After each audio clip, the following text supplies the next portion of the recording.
My name's Zeller Townson. I'm the founder of Ruckus and its bassoonist.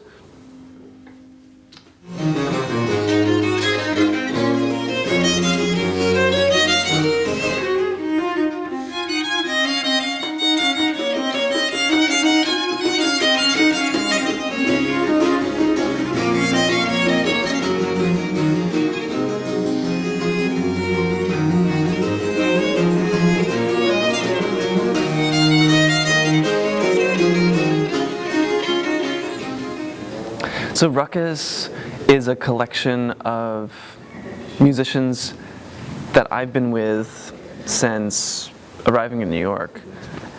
And we've done a million things together since then. We've done, we had a Joni Mitchell, Joanna Newsom cover band at one point. We had a group that only played weird new music for old instruments.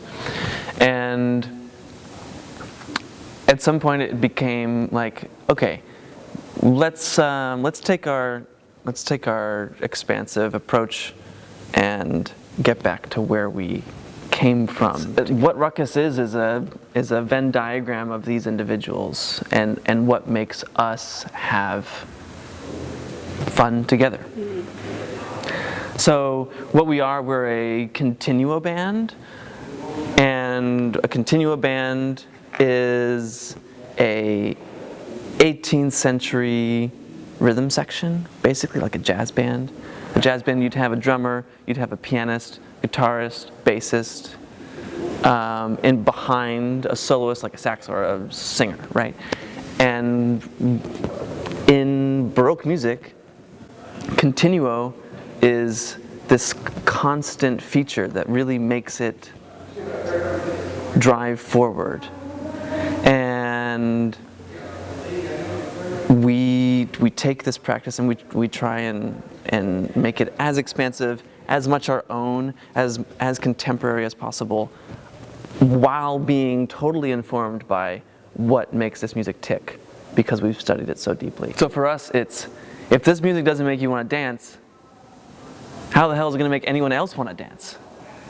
And that is the reason for existence of this music. It is to make you want to lift bodies off the floor. That's Ruckus for us. I mean, that's where the Ruckus is. It's in how can we explode ourselves into this music to make you feel it so deeply that you can't help but want to move. That's what we're trying to go for all the time. So for our show at the Adams Theater, we have two amazing soloists, Rachel Ellen Wong and Emmy Ferguson. Emmy, we've done a lot with. Rachel, we've gotten to know recently, and they're both just the best players of early violin and flute out there.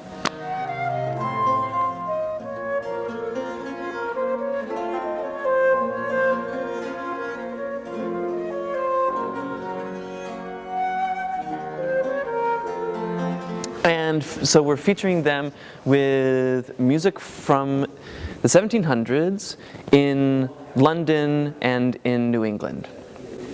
So we've got trio sonatas by Handel, we've got country dances from Ignatius Sancho, and we have hymns from composers who lived near to us in Western Massachusetts. Alongside Handel, from the London side of this concert, is Ignatius Sancho, who was an escaped slave who, through his social ingenuity, through his brilliance, through his just staying with itness, managed to be successful enough in his endeavors to publish lots of music in his lifetime. And we're going to bring his country dances for the year 1779 to the Adams Theater. And these were functional social dances that are danced today in contra dance circles in London and in New England. And they're written for the harpsichord, which is one of our instruments. And we're taking these country dances and expanding them into bigger pieces that propel the concert forward with just a lot of joy, a lot of energy, and Handel alongside it, they talk to each other very directly. North American side of the equation, for this we have composers from Massachusetts in the 18th century, such as William Billings, such as Daniel Reed, who's actually from Connecticut, and Jeremiah Ingalls, who lived in Randolph, Vermont. And these guys were taking the Scotch-Irish melodies and making these beautiful four-part hymns. So these composers sort of synthesize both England and this traditional melody into these beautiful, spare moments of calm. So to begin the concert and to finish the concert, we have a new work from Celeste Oram, who's a living composer, and Celeste wrote us a piece that helps us bring our instruments together in tuning. So we play old 18th century instruments in Ruckus, and they use sheep gut, cat gut strings. These are not wire, they are a little bit softer than a normal guitar. There's the harpsichord, which is a very delicate instrument, and the baroque violin, the baroque bassoon, the bass, the cello, all these instruments, they have a very different kind of sound, and they blend together in a really beautiful way. One of the big challenges that we face in classical music is just the financial access. That's such a huge thing. And part of what led me to live here is to feel like I don't live in a bubble, and to feel like I am part of broader communities more than just the people who think like me. And really exciting about what's going on here at the Adams Theater, because it's so fundamental to the vision to provide a space that has very low barriers for entry in terms of ticketing, and is also aggressive about getting free access to the arts. Handel, country dances, that was social pub music. It was definitely royal music as well. And Handel was supported by the monarchy. Like, he was the composer of favor of King George. So there is that reality. But it existed on the street. It existed in the taverns. It existed in the home. In the home where maybe it was just existing in singing these songs. But the music resonated all across society. And dancing, oh my gosh, dancing was everything. Dancing was a way of showing rebellion. Dancing was a way of showing that you were different than the monarchy. Dancing was something to be stamped out by royal forces and colonial forces. And the Sancho country dances, this is straight ahead. This is music that is for dancing in a wide variety of settings. Everyone deserves a rich arts experience in their lives. And young people, especially so, are so hungry for it. Every moment that they get to create sound, create art, their own artworks is can be the highlight of their day. And I mean, to be honest, I was getting fed up with the siloed classical music world, and this was my move to have an impact in a broad space.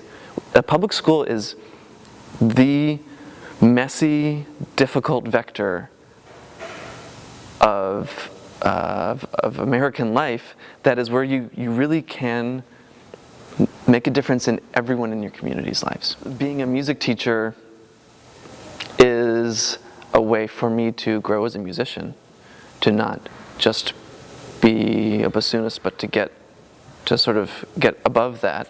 And Ruckus and music education, there's like it's one art. We're making chaotic, messy rock music in 3rd grade. That is the goal. I'm not teaching them how to play the baroque bassoon.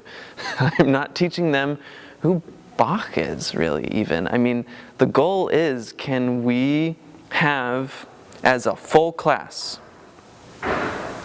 a musical experience every week that binds us together? When you're a professional musician, before I became a teacher, I was a full-time freelance professional musician.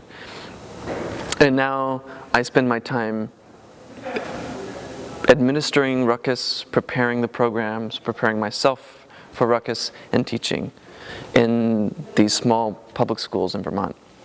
And it's become so clear that when you're a musician, you have all of these beautiful social experiences, pure magic that happens when you are in sync with another human being. The goal as a teacher is to find some healing in society through eliciting those kinds of experiences. We have in Ruckus our bassist, Doug, our cellist, Coleman, are both core Amok members.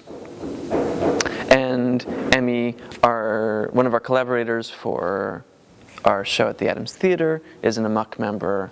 And all 3 of those musicians do a lot of contemporary music as well as Baroque music. The founding of Amok was essential to why we found Stanford, through a friend of a friend who hosts artists. I mean, Vermont is ridiculously beautiful. The natural resources is the thing. To be able to have a quiet moment in the woods is like my most prized possession. But on the day-to-day level, it's that I can look out of my studio and there's a 250-year-old maple tree that is staring back at me while I'm practicing. Come see Ruckus on July 6th at 7:30 p.m. We've got a mixture of Baroque classics from Handel, some really beloved trio sonatas featuring 2 of the greatest virtuosos of the flute and the violin today, alongside some jammin', old-time country dance tunes that should have you tapping your feet. I'm hoping you've got a beverage of your love in your hand, and it'll be a great time. We really look forward to seeing you there.